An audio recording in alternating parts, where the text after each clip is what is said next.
Hi, and welcome back to the Full Moon Film Buff. This is episode 16. We're going to talk about Abbott and Costello Meet Frankenstein from 1948.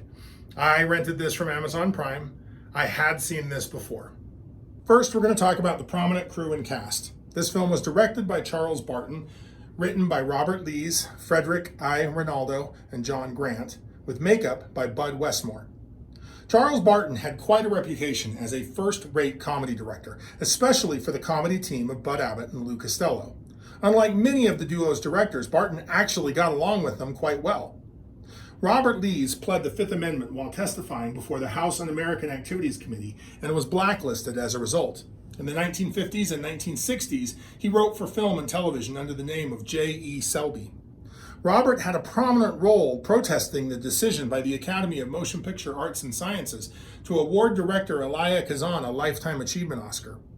Kazan had named names during the McCarthy era and continued to work while others were blacklisted.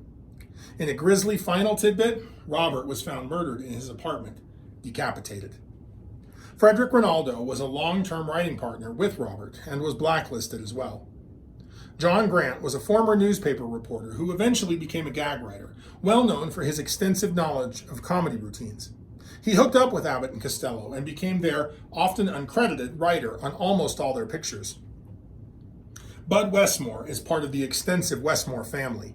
His father is the great George Westmore, and Bud had 5 other brothers who also went into the film makeup industry. George also had grandkids and great-grandkids in the industry. Not all of them are makeup artists. The cast includes Bud Abbott as Chick Young, Lou Costello as Wilbur Gray, Lon Chaney Jr. reprising his role as Lawrence Talbot, aka the Wolfman. Bela Lugosi is back as Dracula. Glenn Strange returns as Frankenstein's monster. Leonore Aubert plays Sandra Mornay. Jane Randolph is here as Joan Raymond. Frank Ferguson plays Mr. McDougal, and Charles Bradstreet plays Dr. Stevens. I've discussed the horror stars in this film before, so we're going to focus on the comedy stars. Bud Abbott was born to circus workers and performers. Bud suffered much of his life from epilepsy, which also led to him abusing alcohol in an attempt to deal with the condition. Financial troubles kept Bud working on a variety of projects well after Costello had died, and left Bud a straight man with no one to react to. Lou Costello was quite the athlete in his youth. This let him work as an occasional stuntman in the silent era. The most compelling anecdote in Lou's life is the night his infant son, Lou Jr., drowned in the family pool. Lou found out on the phone an hour before their radio show was scheduled to begin. Lou had asked his wife to keep the boy up so he could hear his dad on the air for the first time. Rather than cancel, Lou performed the show so his son could hear him wherever the boy was. Bud started working with Lou in 1935, and the pair were officially a team in 1936. They were magic on the stage and screen, but apparently they had a difficult relationship off-screen. There was even a period where it appeared the pair would split.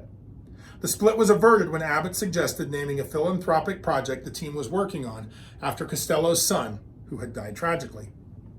Lenore Aubert's European accent limited her choice of roles, and she played such parts as a Nazi spy and a French war bride.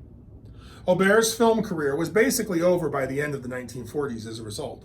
She moved back to New York City before eventually returning to Europe for a time. This film is her best remembered role. I previously discussed Jane Randolph when talking about Cat People. This role was somewhat atypical for Frank Ferguson. He tended to play kind and wise professors, doctors, and veterinarians on television shows such as Lassie. He was such a good character actor. He played 3 different characters on The Andy Griffith Show, 2 different characters on Petticoat Junction, 4 different characters on Bonanza, 4 different characters on Perry Mason, including 3 episodes as a sheriff, and 4 different characters on the ABC Western Maverick. Charles Bradstreet had a short-lived career. He was discovered while tending bar, acted in 10 films over 6 years, and then moved on to a career in real estate. As a final quick note, I want to at least mention the absolute horror legend Vincent Price. He only got a voice cameo in this film. I want to wait to do a deeper dive on Mr. Price once a more werewolf-related role comes up. However, a quick look at Mr. Price's filmography shows, surprisingly, he didn't actually do a lot of werewolf-related projects. Still, I am going to find a better project to talk about Vincent Price than a movie where he's not even seen and only has one line. Abbott in particular, and Costello, were not really excited to do this movie. It wasn't until they got a sizable advance, their favorite director and writer were brought in to punch up the script, that the pair agreed to do the film at all. I have a real mixed history with this film. I remember not liking it the first time I saw it. I did like it this time. Abbott and Costello are masters of comedy.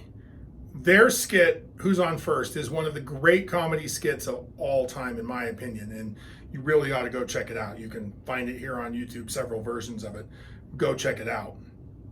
This movie is funny, and it's extremely important in the cultural history of the horror film. I recommend you watch it. Check it out for yourself, make up your own mind. I like it more now than I did when I started. A note about the synopsis. This is a comedy. The point is Abbott and Costello's patter and mugging. The plot is incidental to the purpose, which is showing and telling jokes. Chick Young and Wilbur Gray work for a package delivery company. Wilbur has a gorgeous girlfriend, Sandra, and Chick just does not understand how. Lawrence Talbot, who is in London, calls and tells Wilbur about 2 large packages bound from Dr. McDougal's House of Horrors. One coffin contains the remains of Count Dracula. The other contains the dormant Frankenstein monster. Larry begins to tell Wilbur not to deliver the crates until he arrives from London. Before they finish their conversation, the moon rises and Larry transforms into the Wolfman, causing Wilbur to think the call is a prank. Wilbur hangs up the phone just as McDougal himself arrives and demands the crates be immediately delivered. The boys deliver the crates after hours. The first crate has Dracula's coffin in it. Chick leaves to unload the second crate. Wilbur reads the Dracula legend, and Dracula sneaks out. Wilbur is so frightened he cannot even scream. When Chick returns, he refuses to believe Wilbur's story. The boys open the second crate and McDougal calls. Chick leaves to greet McDougal. Dracula hypnotizes Wilbur, uncovers Frankenstein's monster in the second crate, and reanimates him. Both monsters leave, taking the coffin with them. McDougal finds the crates empty and has the boys arrested for theft. That night, Dr. Sandra Mornay welcomes Dracula and the monster to her tropical island castle. Sandra has seduced Wilbur as part of Dracula's plan to give the monster a more obedient brain. Meanwhile, the boys are bailed out of jail by Joan Raymond, an undercover insurance investigator. Her plan is to feign love for Wilbur, hoping he'll lead her to the missing exhibits. Joan tricks Wilbur into inviting her to a masquerade ball that evening when he already has a date with Sandra. Larry takes the apartment across the hall from the boys and asks them to help him find and destroy Dracula and the monster. Larry insists on being locked in his room out of fear of transforming. Wilbur agrees, but Chick remains skeptical. Joan and the boys go to Sandra's castle to pick her up for the ball. Wilbur answers a telephone call from Larry, who informs him they are, in fact, in the house of Dracula. Chick agrees to search the castle to prove Larry wrong, and, with a reluctant Wilbur, searches the place. Wilbur soon stumbles upon a basement staircase where he has a few close encounters with the monsters that Chick misses and still doesn't believe him.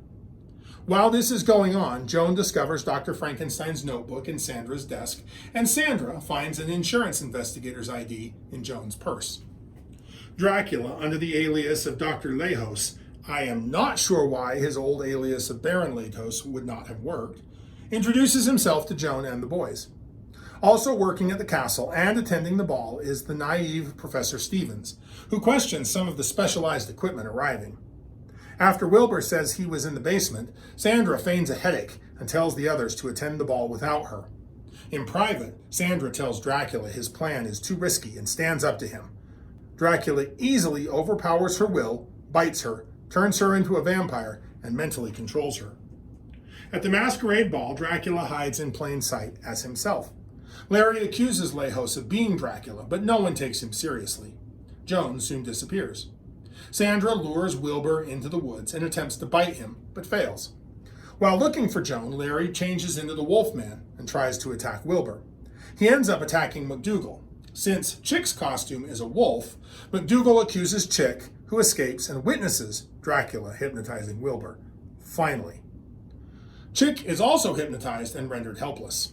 Dracula and Sandra bring Wilbur, Stevens, and Joan back to the castle. The next morning, Chick asks Larry to help rescue Wilbur and Joan. Dracula and Sandra knock out the professor after he realizes their plan and proceeds to the operation. Wilbur is quickly freed, but Dracula uses hypnotism to call him back. As Sandra prepares to cut into Wilbur's brain, Larry and Chick burst in. Chick accidentally knocks out Sandra with a chair, and Larry tries to free Wilbur, but turns into the Wolfman again. Frankenstein's monster breaks free of his bonds. Sandra tries to mind control him, but he throws her out the window. After a crazy chase through the house between the boys and the monster, and a face-off between Dracula and the Wolfman, Dracula tries to transform into a bat to escape, but the Wolfman pounces on him, and both fall to their deaths in a raging river. The boys escape in a boat, while Joan and Stevens set the pier ablaze while the monster stands on it. He dies in the flames. Wilbur scolds Chick for his earlier skepticism, and Chick remarks they have nothing to fear now. The Invisible Man addresses them from the boat's thwart, and they flee the boat in terror. Jack Pierce is not working for Universal anymore, and Bud Westmore is in the early days of what would be a decades-long career in special effects makeup. Ultimately, this is a comedy, and the transformations feel rushed and quick. Clearly, it's not the most important thing or the thing that they're really focusing on. Absolutely nothing was added to the werewolf lore. So now, let's address the elephant in the room. Did Bud Abbott and Lou Costello kill Universal horror monster movies? Lon Chaney Jr. did not have positive things to say about this feature, later proclaiming that he used to enjoy horror films where there was thought and sympathy involved. Then they became comedies. Abbott and Costello ruined the horror films. They made buffoons out of the monsters. Let's define some of the terms we're going to use. Parody is a creative work designed to imitate and or comment on its subject for comedic effect, sometimes at the expense of the parodied text. Perhaps most pertinent to this discussion, when a formula grows tired, it retains value only as a parody. Pastiche, a work of art that imitates the style or character of the work of one or more other artists. Unlike parody, pastiche pays homage to the work it imitates, rather than mocking it. Burlesque, a literary, dramatic, or musical work intended to cause laughter by caricaturizing the manner or spirit of serious works, or by ludicrous treatment of their subjects. Satire, a genre of the arts in which vices, follies, abuses, and the shortcomings are held up to ridicule, often with the intent of exposing or shaming the perceived flaws of individuals, corporations, governments, or society itself into improvement. Homage, an artistic work where one author or artist shows respect to another by allusion or imitation. So, which of these is Abbott and Costello meet Frankenstein? As a kid who loved Universal horror movies, it really did feel like Abbott and Costello were making fun of them. As an adult, I understand now that Abbott and Costello make themselves the butt of most of the jokes, right? They're joking about their cowardice, their incompetence. But the fact that the monsters can't defeat these stumbling buffoons really doesn't speak well for the monsters either, right? This movie just cannot portray the monsters as scary when they're so ineffectual at capturing and or stopping these two idiots. Now, it is absolutely a funny movie, and they get that humor by mining some of the elements, a lot of the elements of the Universal horror movies that had come before.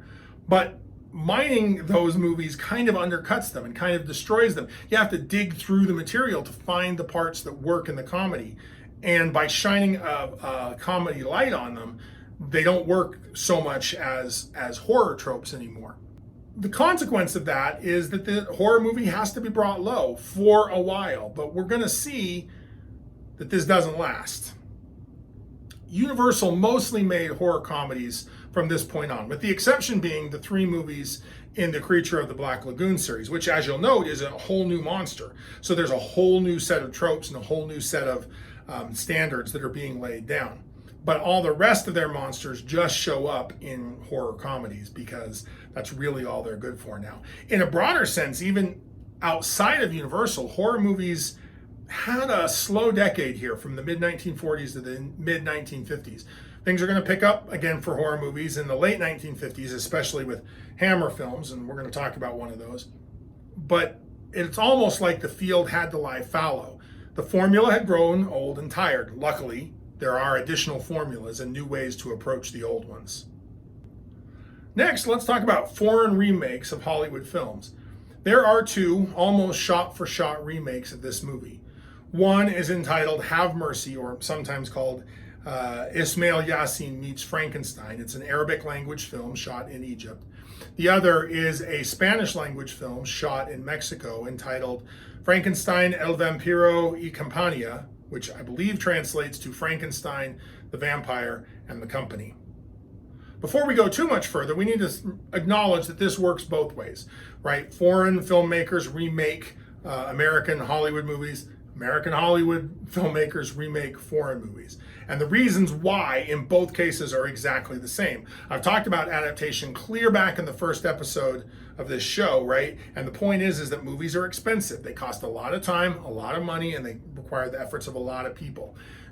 Anything you can do to reduce the risk, the financial risk, is going to get your movie made. And so being able to take a template from another country, remake it, specialized and localized to your community and your language, it reduces that risk. Now, films are a particularly easy thing to adapt because you actually already have a film. You're not having to mine the novel for the story that's going to fit onto the silver screen. You've already got one. Now, since most American audiences don't watch foreign films, I know you and I watch foreign films, I get it, but most people don't, although the number is growing, which is a good sign. Because most people don't watch foreign films, a particularly great movie, a great story, a great idea can be made in another country, and then that's an opportunity for American filmmakers to take that story, localize it, make it specific to the American culture, to the English-speaking culture, maybe perhaps more broadly, and reach a whole new audience that wouldn't have seen it before. As more people watch foreign movies, thanks to actually, surprisingly, streaming services like Netflix making foreign films even easier for many people to get, this might change and people might become less willing or excited to see a remake of a movie that they've already seen in its original native language. So in conclusion, it's time for us to say goodbye to Universal for a while, and to say goodbye to the 1940s for good. The next movie I want to talk about is The Werewolf from 1956, but I am trying to track down a BBC audio production from August of 1975, I believe, starring Vincent Price about werewolves. We'll see if I can find that, and maybe we'll have a special. But in the meantime, keep your eye on the moon and a silver bullet in the chamber, and we'll see you back here next time.